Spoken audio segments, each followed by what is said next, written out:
ഒരു സുഹൃത്ത് അയച്ചു തന്ന കുറിപ്പാണ്.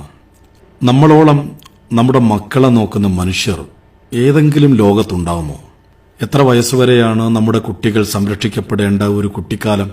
ഇപ്പോൾ 20ഉം 25ഉം വയസ്സ് കടന്ന് അത് പിന്നെയും മുന്നോട്ട് പോയിക്കൊണ്ടിരിക്കുക. അത്രയും മുതിർന്ന നമ്മുടെ മക്കളെ പിന്നെയും പിന്നെയും നാം പോറ്റിക്കൊണ്ടിരിക്കുകയാണ്. അതും നമ്മൾ ഒട്ടും നല്ല നിലയിൽ ജീവിക്കാതെ. പ്ലാവില പെറുക്കാറായാൽ അത് ചെയ്യണമെന്ന് നിഷ്കർഷിച്ചിരുന്ന ഒരു കാലഘട്ടത്തിലെ ബാല്യം ജീവിച്ചവരാണ് നമ്മൾ. 10 വയസ്സാവുമ്പോഴേക്കും കുടുംബജോലികളിൽ അവരവരുടെ പങ്ക് നിർവഹിച്ചിരുന്നവരാണ് നമ്മൾ.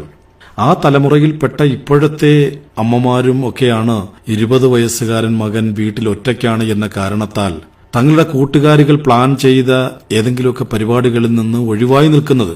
മക്കളിൽ ഒരാൾ 10ാം ക്ലാസ്സിലെത്തിയാൽ നീണ്ട അവധിക്ക് അപേക്ഷിക്കുകയും ടിവിയും ഇന്റർനെറ്റും അടക്കം സകല വിനോദങ്ങളും റദ്ദ് ചെയ്ത് വീടിനെ മരണവീട് പോലെ ശോകമൂകമാക്കുകയും ചെയ്യുന്നതും ഇതേ അമ്മമാരാണ്.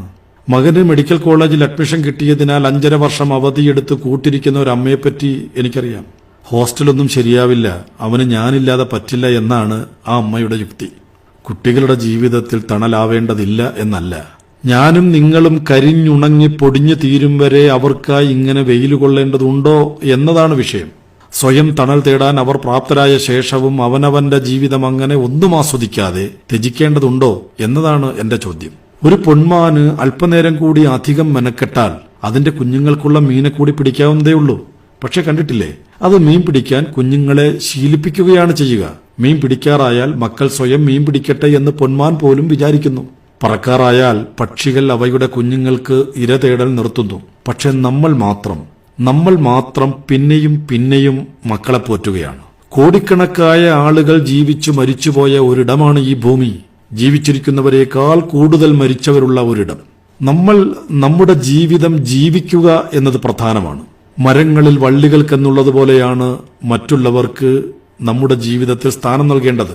അത് ഇത്തിക്കണ്ണികൾ എന്നതുപോലെയാവുമ്പോഴാണ് ആദ്യം നമ്മളും പിന്നാലെ നിർബന്ധമായി അവരും ഉണങ്ങിപ്പോകുന്നത്. മരിക്കുമ്പോൾ തിന്മകളിൽ നിന്ന് എന്ന പോലെ തന്നെ നന്മകളിൽ നിന്നും മനുഷ്യൻ സ്വതന്ത്രനാകുന്നുണ്ട്. നിങ്ങളുടെ അപ്പൂപ്പന്റെ അച്ഛനെ അല്ലെങ്കിൽ അമ്മയെ നിങ്ങൾക്കറിയുവോ? ഇല്ല.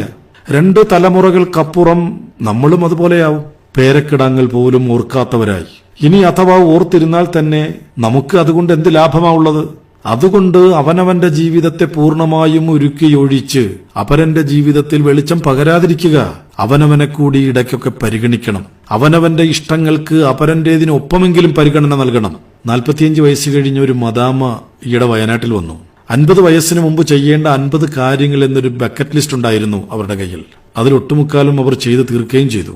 ആനപ്പുറത്ത് കയറുക എന്ന ബാക്കിയുള്ള ഒരു ഐറ്റം